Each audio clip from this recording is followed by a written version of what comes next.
Welcome everyone to today's brief but hopefully engaging podcast. In this episode, we'll be discussing the recent changes to India's antitrust law or competition law, specifically regarding mergers and acquisitions. To simplify things for those unfamiliar, when deals meet certain criteria, they're reviewed by the Competition Commission of India or CCI, the country's antitrust regulator.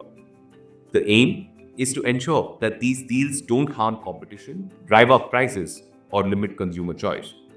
Today, we'll focus on the recent increase in the deal value threshold and its implications.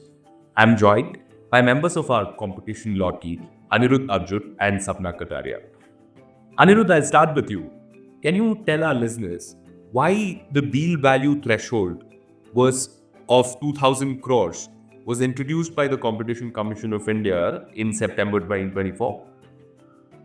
So, what used to happen from a merger control perspective prior to September 10, 24 was that most of the acquirers were availing the small target exemption, which was under the Competition Act framework.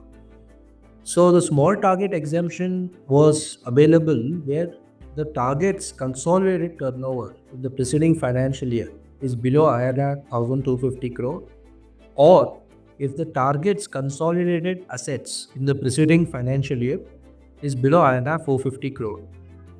So if one of these two conditions were met, such transactions were not scrutinized by the Competition Commission of India.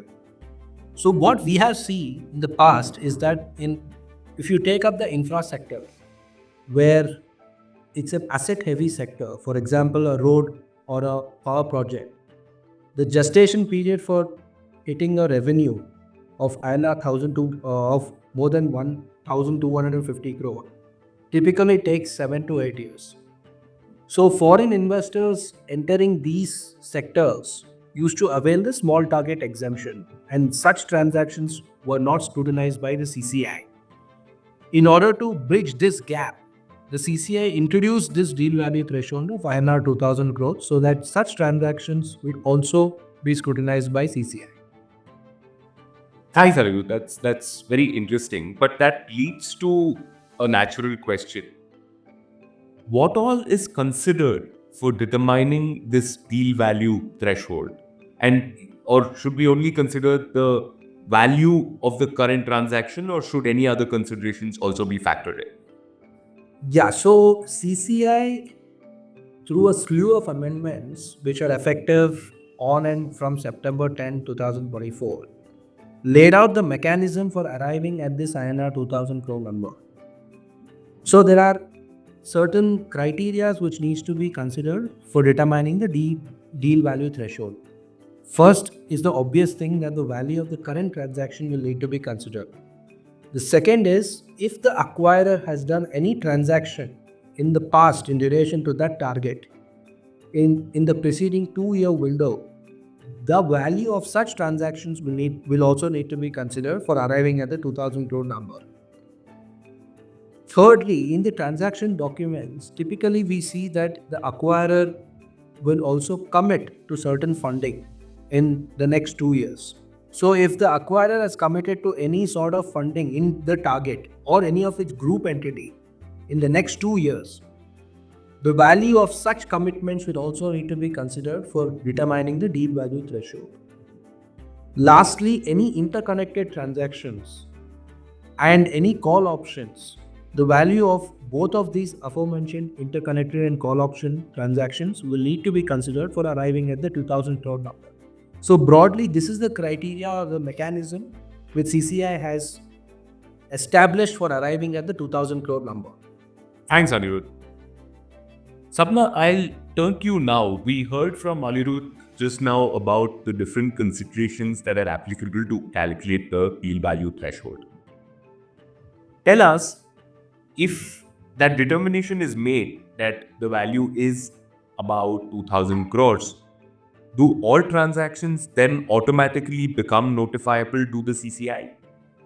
So, along with the deal value threshold test, that is the DVT test, there is another test that the target needs to fulfill, which is the substantial business operation in India test, which is popularly known as SBO test.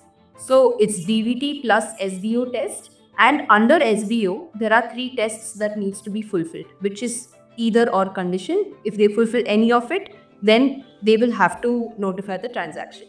So the first one is with respect to digital service providers. If 10% or more of their global business or end users are based in India, then they fulfill the SBO test. The second one is if the gross merchandise value in India during the 12 months prior to the relevant date is 10% or more of its global gross merchandise value and exceeds INR 500 crores, then they fulfill the test. Lastly, if the turnover in the preceding financial year in India was 10% or more of its global turnover and exceeded INR 500 crores, then they fulfill the test. So any of these three tests, if they fulfill it, then they fulfill the SBO test. That's very interesting, Sapna. Thanks. So from what I'm hearing from the both of you, if the DVT is above INR 1,000 crores and the target has a substantial business operation in India, these transactions become automatically notifiable. Is that understanding largely correct, or is there any other exemption or anything else that comes into the picture when this analysis is being done? So that understanding is largely correct. However, there are certain exemptions that were also introduced last year on September 9, 2024 by the Ministry of Corporate Affairs through the Competition Criteria of Combination Rules 2024.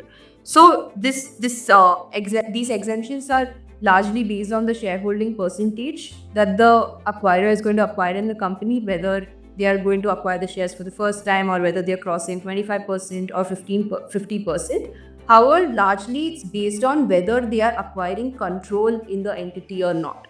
So that is the major way, and they will have to analyze the exemptions to see whether they fall under it. Thanks, Sapna. I think that was a very informative answer, and I'm sure our listeners also found it to be so. Anirudh, Sapna, thank you very much, and hope to meet you guys in further podcasts. Thank you, Nishanth.